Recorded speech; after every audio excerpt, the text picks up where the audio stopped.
Hello बच्चों, आज से हम लोग क्लास 12 फिजिक्स स्टार्ट करने जा रहे हैं। क्लास 12 फिजिक्स का फर्स्ट यूनिट का नाम है स्थिर वैद्युतिकी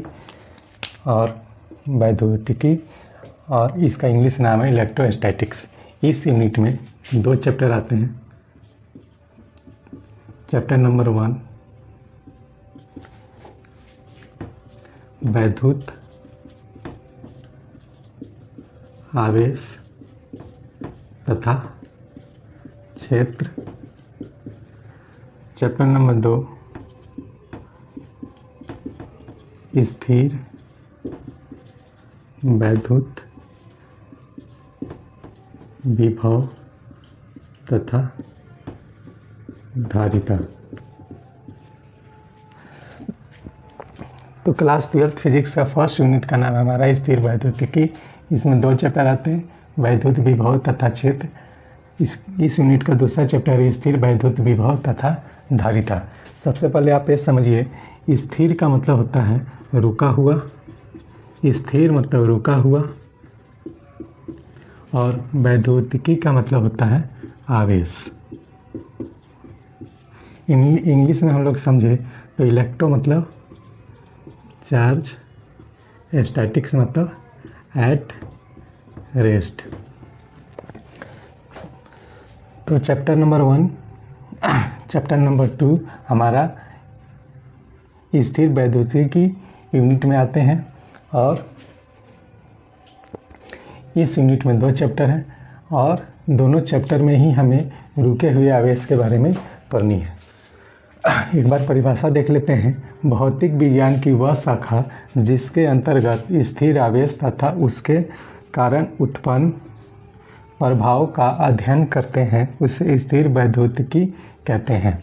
नाम से पता चल रहा है कि इस यूनिट में हमें रुके हुए आवेश के बारे में पढ़ेंगे। इसके बाद के जो यूनिट आएंगे, जैसे हमारा इलेक्ट्रोडायनेमिक्स, तो इलेक्ट्रोडायनेमिक्स में क्या होगा, जो हमारा वैद्युत आवेश होगा वह विद्युत आवेश जो है वो गति में होगी, मोशन में होगी।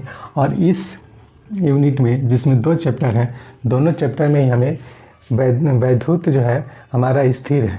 वैद्युत मतलब वहीं जो हमारे घर में आते हैं, जिसे हम लोग इलेक्ट्रिसिटी या बिजली कहते हैं, उसी के बारे में स्टडी करनी है।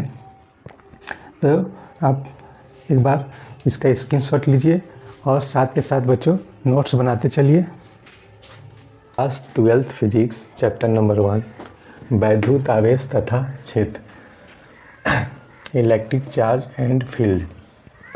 इस चैप्टर में हम लोग सबसे पहले ये समझेंगे वैद्युत आवेश किसे कहते हैं, इसकी परिभाषा क्या होती है, इसका प्रकार क्या होता है, इसका कौन सी राशि है, इसकी एसआई मात्रक क्या होती है, और किन किन विधियों द्वारा किसी वस्तु को आवेशित किया जा सकता है। तो सबसे पहले हम लोग ये समझते हैं कि वैद्युत आवेश किसे कहते हैं।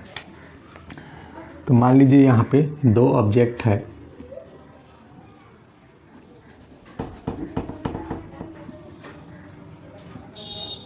ऑब्जेक्ट ए और ऑब्जेक्ट बी।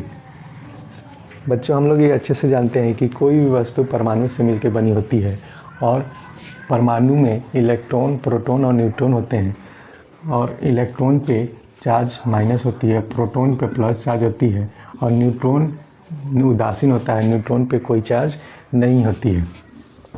तो मान लेते हैं ये वस्तु ए जिसमें 3 इलेक्ट्रॉन हैं और 3 प्रोटॉन हैं, 3 माइनस हैं,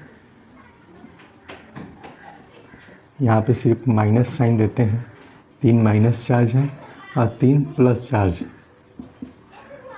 इसी प्रकार यहाँ पे भी मान के चलते हैं कि 3 हमारा इलेक्ट्रॉन है माइनस चार्ज, प्रोटॉन है प्लस चार्ज, और 3 पे 3 इलेक्ट्रॉन है माइनस है। ठीक है, तो हम ये दोनों वस्तु के बीच घर्षण जब करते हैं तो घर्षण के दौरान हो सकता है कुछ इलेक्ट्रॉन यहाँ से वहाँ चला जाए, या कुछ इलेक्ट्रॉन यहाँ से यहाँ आ जाए। तो मान के चलते हैं इसमें से एक इलेक्ट्रॉन घर्षण के दौरान इस वस्तु पे आ गई है, तो यहाँ पे क्या हो जाएगी, एक इलेक्ट्रॉन की कमी हो जाएगी और यहाँ पे एक इलेक्ट्रॉन बढ़ जाएगी। तो घर्षण के दौरान क्या हुआ, एक इलेक्ट्रॉन इस पर से इस पे चली गई। तो इस पे प्रोटोनों की संख्या पहले जितनी थी अभी भी उतनी है और माइनस की संख्या कम हो गई, तो इस पे चार्ज आ जाएगी हमारा, ये पूरे ऑब्जेक्ट पे हमारा प्लस चार्ज आ जाएगा। और इस पे पहले उदासीन थी, घर्षण के दौरान एक इलेक्ट्रॉन इस पे आ गया तो ये हमारा माइनस चार्ज हो गया। तो अब हम बच्चों एक चीज़ और समझ लीजिए कि प्लस प्लस जो होती है प्लस चार्ज को हमेशा प्रतिकर्षित करती है और माइनस चार्ज एक दूसरे को भी प्रतिकर्षित करेगी, और प्लस माइनस चार्ज क्या होती है, एक दूसरे को आकर्षित करती है। ये दोनों सजातीय हैं। सजातीय चार्ज जो होते हैं, आवेश होते हैं, एक दूसरे को प्रतिकर्षित करती हैं। उसी प्रकार ये दोनों भी सजातीय आवेश है, ये दोनों भी एक दूसरे को प्रतिकर्षित करेगी। और ये दोनों अपोजिट चार्ज है, विजातीय आवेश है, तो ये दोनों एक दूसरे को आकर्षित करेंगे। इन दोनों के बीच जो बल लगेगा हमारा आकर्षण बल लगेगा, और इन दोनों के बीच जो बल लगेगा प्रतिकर्षण बल लगेगा। तो आपने यह देखा कि कोई भी वस्तु घर्षण के दौरान क्या होती है, दोनों वस्तुएं चार्ज हो जाती है। आइए एक बार परिभाषा देख लेते हैं। किसी पदार्थ का वह गुण जिसके कारण वह अन्य पदार्थ के साथ आकर्षण या प्रतिकर्षण बल का अनुभव करता है, वैद्युत आवेश। वैद्युत आवेश कहलाता है। अथवा किसी वस्तु का इलेक्ट्रॉन, इसे इलेक्ट्रॉन पढ़ते हैं बच्चों, इलेक्ट्रॉन अगर एस लगा रहे हैं कहीं पे, अगर माइनस ई लिखा ई माइनस हो तो एक इलेक्ट्रॉन की बात हो रही है, और अगर एस लगा दे रहे हैं यहाँ पे तो इलेक्ट्रॉनों की बात हुई, मतलब एक से ज़्यादा। घर्षण के दौरान बहुत सारे इलेक्ट्रॉन लाखों करोड़ों की संख्या में, क्योंकि कोई भी पदार्थ अरबों खरबों इलेक्ट्रॉनों और प्रोटॉनों से मिलकर बनी होती है, तो एक दो इलेक्ट्रॉन तो आते जाते नहीं है। हम सिर्फ समझने के लिए एक इलेक्ट्रॉन की सहारा लिए हैं। बहुत सारी इलेक्ट्रॉन ही क्या होती है, घर्षण के दौरान एक वस्तु से दूसरे वस्तु पे चली जाती है। तो किसी भी वस्तु पर इलेक्ट्रॉनों की अधिकता या कमी को वैद्युत आवेश कहते हैं। आवेश एक अदिश राशि होती है। तो बच्चों, आवेश की कोई दिशा नहीं होती है, इसका सिर्फ परिमाण होता है, इसलिए यह एक अदिश राशि होती है। तो बच्चों एक बार स्क्रीनशॉट लीजिए।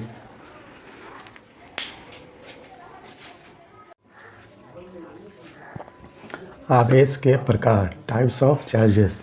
आवेश के दो प्रकार होते हैं, धन आवेश भी कह सकते हैं, धन आवेशित भी इसे कहते हैं, इंग्लिश में इसे पॉजिटिव चार्ज करते हैं। यदि वस्तु पर इलेक्ट्रॉनों की कमी है तो वह वस्तु धन आवेशित होगी। और इसके दूसरे प्रकार है हमारा ऋण आवेश भी कह सकते हैं, और इंग्लिश में इसे नेगेटिव चार्ज कहते हैं।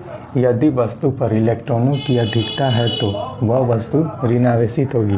जैसे कि बच्चों, हम लोग दोनों वस्तुओं में घर्षण करेंगे तो हो सकता है इसमें से कुछ इलेक्ट्रॉन इस वस्तु में आ जाए, तो इसमें इलेक्ट्रॉनों की कमी हो जाएगी तो प्रोटॉन ऑटोमेटिक इसमें बढ़ जाएगी, और इसमें इलेक्ट्रॉनों की अधिकता हो जाएगी और प्रोटॉन ऑटोमेटिक कम हो जाएगी।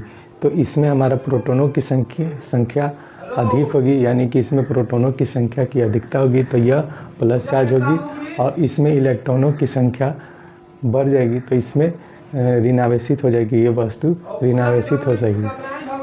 तो ये हमारा दो प्रकार है, स्क्रीनशॉट लीजिए। वैद्युत आवेश का एसआई मात्रक। तो वैद्युत आवेश का एसआई मात्रक होता है कूलम्ब, इसका सिंबल होता है C। एक कूलम्ब आवेश, तो बच्चों एक कूलम्ब आवेश किसे कहेंगे, तो यदि किसी चालक में से 1 एम्पीयर की विद्युत धारा 1 सेकेंड तक प्रवाहित हो तो वो उस चालक में से गुजरने वाले विद्युत आवेश की मात्रा 1 कूलम्ब होगी।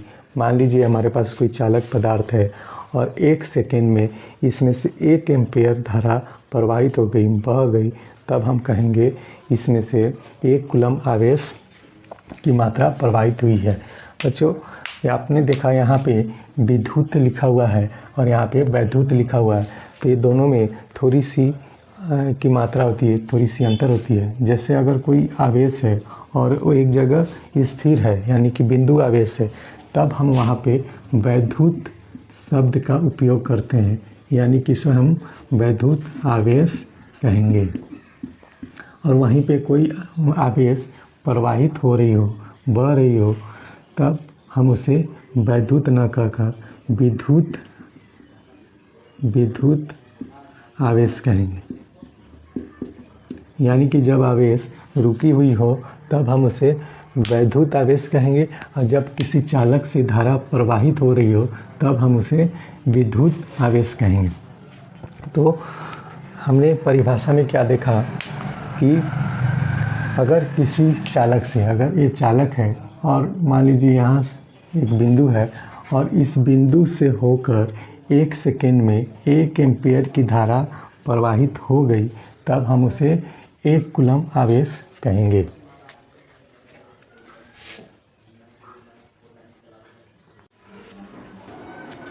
तो बच्चों, अगले वीडियो में हम लोग ये सीखेंगे कि किसी भी वस्तु को किन किन विधियों द्वारा आवेशित किया जा सकता है। अगर इस वीडियो से आपको कुछ सीखने को मिला हो तो प्लीज़ इस वीडियो को लाइक और सब्सक्राइब ज़रूर कर दीजिएगा। Thank you.